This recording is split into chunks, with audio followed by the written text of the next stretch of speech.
আপনি অপবিশ্বাসের কথা বললেন, আমি এটা সত্য কি মিথ্যা বলবো না, সাধারণত খুব বেশি আছে। আপনি হ্যালো অপবিশ্বাসের ভিউয়ার্স, কথা বললেন, বিনোদন জগতের আমি সব এটা খবর সত্য কি নিয়ে মিথ্যা আপনাদের বলবো সঙ্গে না। এই মুহূর্তে রয়েছি সে আমি কিন্তু রিপোর্টার দুনৌকায় পাও নীলা। দিয়েছে।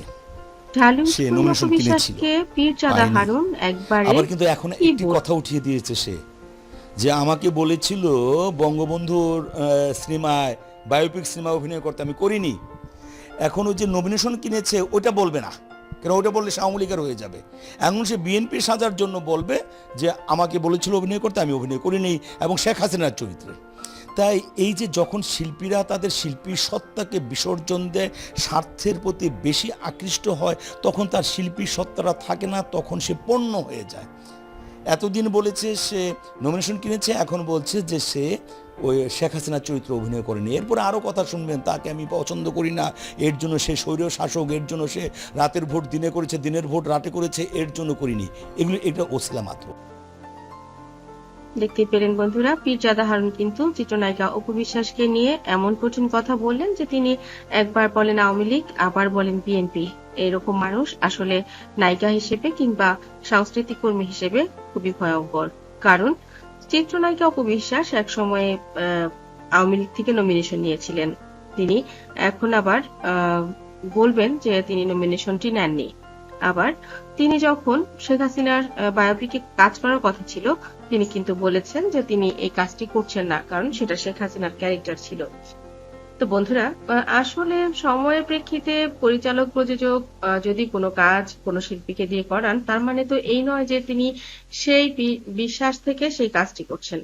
অভিনয় তো অভিনয়ই। এক অভিনয় করতে গিয়ে একজন নায়িকা একজনের সঙ্গে, নায়কের সঙ্গে বিট্রে করে, তার মানে কি বাস্তব জীবনেও সে বিট্রে করে? বিষয়টা কিন্তু তা না। কোনো একটা ক্যারেক্টারে তারা অভিনয় করে। তো সেটা শেখ হাসিনার ক্যারেক্টারই হোক কিংবা সেটা অড্রে বানের ক্যারেক্টারই হোক, মেরিলিন মনরোর ক্যারেক্টারই হোক, এটা তো আসলে ক্যারেক্টার, এটা অভিনয়। অভিনয়ের জায়গা আর ব্যক্তির জীবন দুটো কিন্তু ভিন্ন। তো সবকিছু মিলিয়ে পীরজাদা হারুন যে কথাগুলো বললেন সেগুলো ভেবে দেখার বিষয় যদিও, কারণ প্রত্যেকটা মানুষই এক একটা রাজনৈতিক ইথিক্সে বেড়ে ওঠে এবং সেই ইথিক্স অনুযায়ী তার কাজকর্ম আগায়। তারকাদের ক্ষেত্রে, প্লেয়ারদের ক্ষেত্রে এই যে একটা নির্দিষ্ট দলকে সাপোর্ট করা, সেটাকে হাইলাইট করার আসলে কিছু নেই। কারণ তারা দিন শেষে মানুষ এবং তাদের এক একটা রাজনৈতিক মতামত। এই সময়ে আমরা দেখেছি যে সাকিব আল হাসানকে নিয়ে, মাশরাফি বিন মুর্তজাকে নিয়ে এবং চিত্রনায়িকা অপবিশ্বাসকে নিয়ে অনেক কথা উঠেছে। তার একটাই কারণ, তারা হচ্ছে বাংলাদেশের সম্পদ, বাংলাদেশের অ্যাসেট। প্লেয়াররা থাকবেন নির্দলীয়, নিরপেক্ষ, কারণ বাংলাদেশের 18 কোটি মানুষ সবাই তাদেরকে ভালোবাসে। তারা কোনো দলের হয়ে গেলে নির্দিষ্ট একটা দলের হয়ে যায়। এই বোধটুকু যদি তাদের ভেতর আগে থেকেই কাজ করতো, তাহলে আজকের এই দিনগুলো তাদের দেখতে হতো না। তো বন্ধুরা, আমাদের এই ভিডিওটি আপনাদের কাছে কেমন লেগেছে অবশ্যই কমেন্ট করতে ভুলবেন না। আমার চ্যানেলটি যারা ইতিপূর্বে সাবস্ক্রাইব করেছেন তাদেরকে অনেক ধন্যবাদ। যারা এখনো করেননি, সব খবর সবার আগে পেতে সাবস্ক্রাইব করে বেল আইকনে ক্লিক করলে আপনাদের কাছে পৌঁছে যাবে বিনোদন জগতের সব খবর সবার আগে। ভালো থাকবেন, ভালো রাখবেন প্রিয়জনকে। ধন্যবাদ আবার।